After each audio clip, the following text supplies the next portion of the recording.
Jurors are trying to get back to their normal lives tonight. It is one day after they delivered a verdict against a former Appleton firefighter.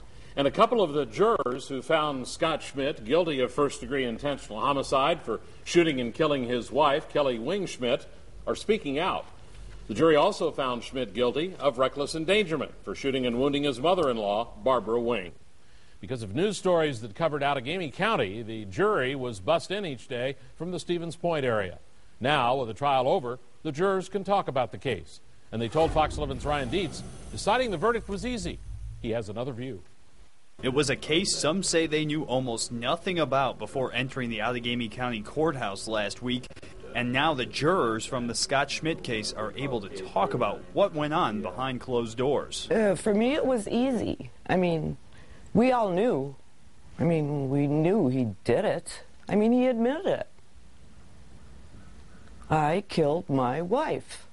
Rose Lorick says it was a unanimous decision to convict Schmidt of intentional homicide, but the other charge for shooting his mother-in-law, Barb Wing, took some work. It was either attempted homicide or reckless endangerment. 3 people wanted to convict Schmidt with attempted homicide, but all eventually agreed.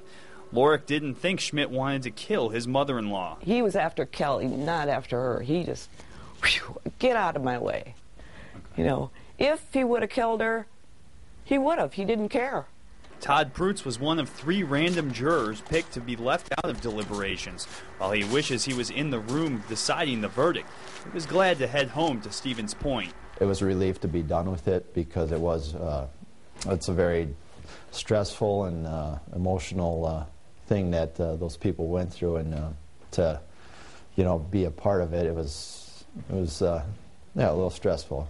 He says even though the jurors couldn't talk about it, they all knew the same thing. It's hard not to argue that there wasn't any, that he didn't do it intentionally when he got 3 bullets to the head.